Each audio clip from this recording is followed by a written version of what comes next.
का तो बल्ले बल्ले है, वे जाएं मस्ती से अपना डॉक्यूमेंट तैयार करें।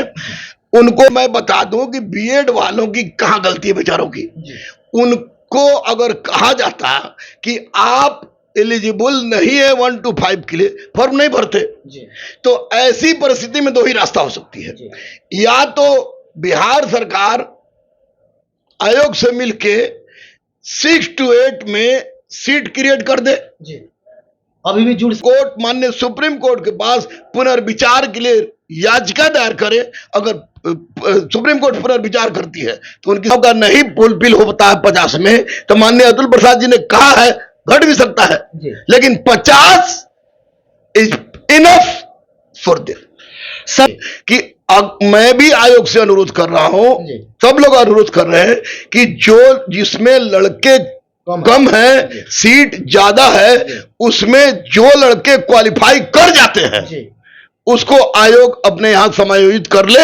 माननीय अतुल प्रसाद साथियों, अभी हम लोग उपस्थित हैं एग्जाम टूर चैनल पर और आपसे बता दें, आप सब जो भी अभी तक कमेंट कर रहे हैं केवल ये लेकर कि थोड़ा सा और चर्चा करिए कट ऑफ पर, तो संपूर्ण मंथन हो चुका है। मैं रहमान सर के साथ हूं और रहमान सर से चर्चा करेंगे कि 11 12 का कट ऑफ क्या होगा, 9 10 का कट ऑफ क्या होगा और प्राथमिक के लिए कट ऑफ क्या होगा, और सर अतुल प्रसाद सर के द्वारा जो बोला गया है उस पर भी ध्यान पर चर्चा करेंगे। सर आपका स्वागत है एग्जाम टूर में। बहुत बहुत धन्यवाद। सर अभ्यर्थी यही डिमांड कर रहे थे कि थोड़ा सा सर से चर्चा कीजिए, क्योंकि बहुत सारे अभ्यर्थी आपसे गाइड हुए हैं, बहुत सारे अभ्यर्थी सर यहाँ आए होंगे जो एग्जाम देकर आपको बता रहे होंगे कि मेरा इतना मार्क्स आ रहा है। सर एक मैक्सिमम जो विद्यार्थी कितना स्कोर बताएं, मैक्सिमम वाले जो ज्यादा। देखिए, जब लड़के परीक्षा देकर आते हैं तो जितना स्कोर बताते हैं उस पर विश्वास नहीं किया सकता, क्योंकि कोई 82 बोलता है, कोई 78 बोलता है, कोई 76 बोलता है, उस पर विश्वास नहीं किया सकता है।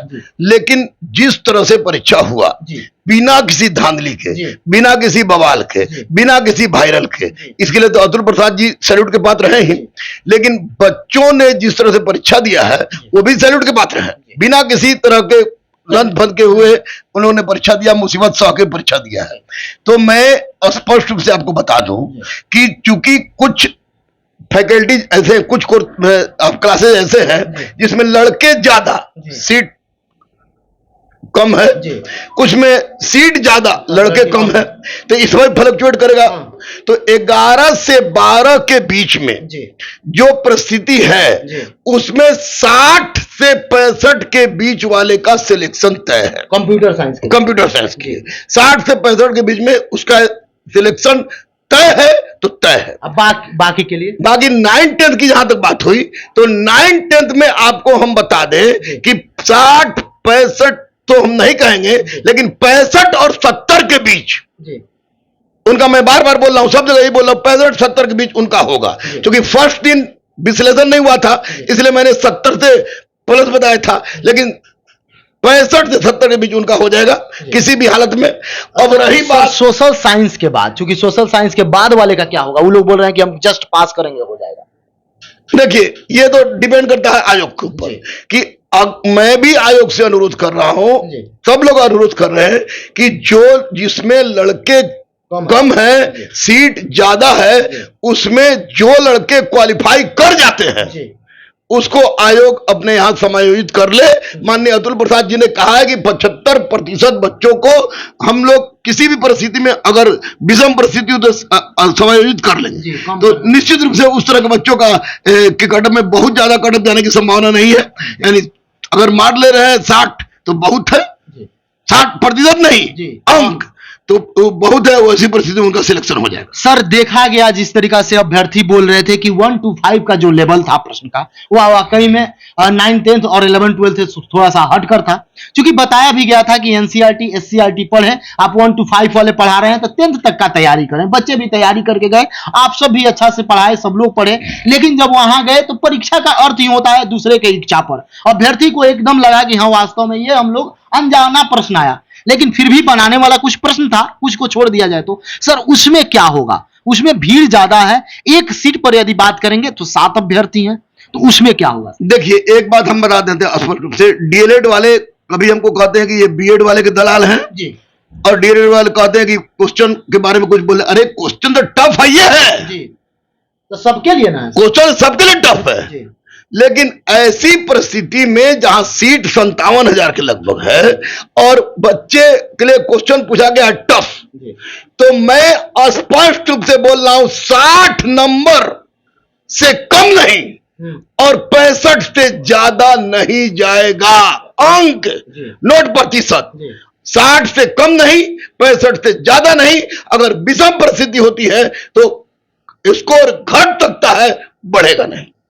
सर इसमें महिला अभ्यर्थी हैं और महिला लोगों को बोला गया है कि 79,000 जो सीट है प्राथमिक में 80,000 के करीब में 50% आरक्षण भी है।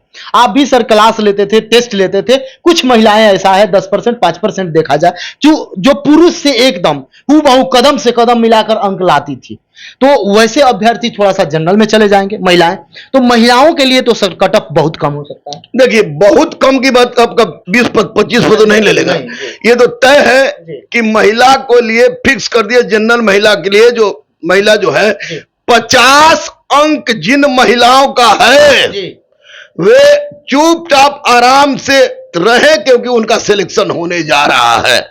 अगर सीट नहीं महिलाओं का नहीं फुलफिल होता है 50 में, तो माननीय अतुल प्रसाद जी ने कहा है घट भी सकता है, लेकिन 50 is enough for this.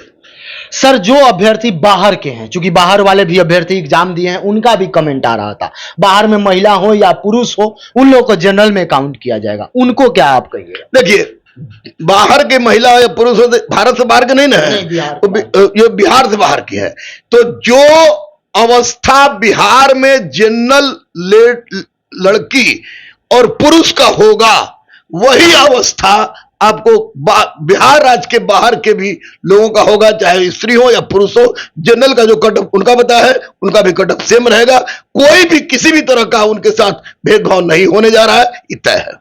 Sir इतना साफ सुथरा एग्जाम हो गया सर, अतुल प्रसाद सर ने बहुत अच्छा एग्जाम कंडक्ट कराया, अभ्यर्थी भी एग्जाम दिए, अब बताया जा रहा है कि 20 से 25 के बीच में रिजल्ट घोषित किया जाएगा, लेकिन एक उसमें पेच फंस रहा है सर कि पहले 11-12 का दिया जाएगा, उसके बाद 9-10 का दिया जाएगा और 1 to 5 में विद्यार्थी भी ज्यादा हैं और थोड़ा सा पात्रता को लेकर समस्या है, इस पर सर आप क्या कहिए?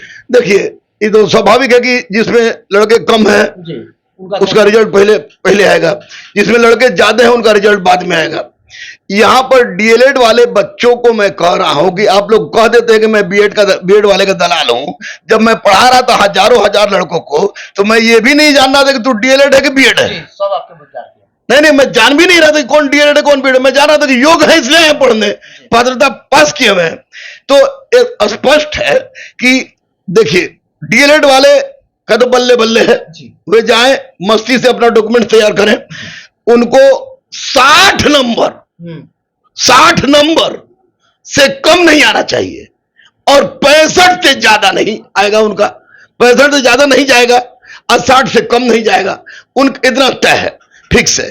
अब रह गई इसमें बीएड वालों के लिए, तो बीएड वालों में के लिए तो अभी फिर मैं बोलूंगा डीएलएड वाले फिर गाली देंगे, दे हमको, लेकिन मैं बता दूं कि बीएड वालों की कहां गलती है बेचारों की।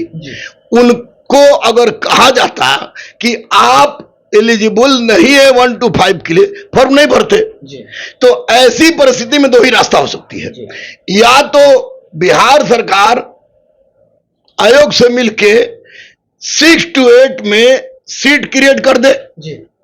अभी भी जुड़ सकता है सर? हाँ बिल्कुल जुटता है, सीट क्रिएट कर दे, और नहीं तो सुप्रीम कोर्ट, माननीय सुप्रीम कोर्ट के पास पुनर्विचार के लिए याचिका दायर करे। अगर सुप्रीम कोर्ट पुनर्विचार करती है तो उनकी समस्या का निराकरण हो जाएगा, अन्यथा अभी बीएड वालों पर तलवार लटकी हुई है। सर शिक्षक अभ्यर्थी को क्या संदेश दीजिए? मैं यही संदेश दूंगा कि बाबू रे, जो कटअप हम लोग बता रहे हैं उस कटअप के अंदर आप आ रहे हैं, थोड़ा 5 नंबर कम भी आपका है तो भी आप लोग जितना डॉक्यूमेंटेशन से मजबूत हो जाएगा, जितना डॉक्यूमेंट है वो डॉक्यूमेंट तैयार कर लीजिए और तैयार करके डॉक्यूमेंट्स इंतजार कीजिए, ज्यादा दिन नहीं 1 महीना के अंदर आपकी बेरोजगारी दूर होने जा रही है और निश्चित रूप से इस बार की परीक्षा पर कोई उंगली नहीं उठा सकता है। आप सिर्फ और सिर्फ कीजिए डीएलएड वाले बीएड वाले को, बीएड वाले डीएलएड वाले को, क्या कर रहे हो यार? शिक्षक बनना है। शिक्षक बनना है। आप लोग बोलते हो कि क्या बुझाता है रहमानुआ को? जो शिक्षक बनने जा रहे हैं वो गुरु को रहमानुआ कह रहा है, और बोलने के लिए किसी मास्टर की औकात होती नहीं है। बोलते हम हैं, तब जब हम बोल रहे हैं तब इतना सुंदर सुंदर उपाधि दे रहे हो, तो हमको मेरे घर वाली भी कहती है कि मत बोलिए इनके बारे में, लेकिन मैं बोलूंगा क्योंकि मैं जान रहा हूं कि परीक्षा देने वाले परीक्षार्थी के दिल में क्या गुजरता है। इसलिए आप लोग चुपचाप डॉक्यूमेंट तैयार कर लीजिए। यूनिवर्सिटी में बड़ी लफड़ा चलता है, डॉक्यूमेंट तैयार करने में जितना जल्दी हो सके डॉक्यूमेंट तैयार कीजिए। डॉक्यूमेंट तैयार कर लीजिए, 1 महीना 1.5 महीना के अंदर आपकी बेरोजगारी दूर होने जा रही है। मतलब सर आय जाति निवास वगैरह है, इसको नया टोटल आय जाति निवास रिजर्वेशन का है, जो भी हो वो जितना जल्दी हो सके ये लोग तैयार करें। सर समय देने के लिए बहुत बहुत थैंक यू।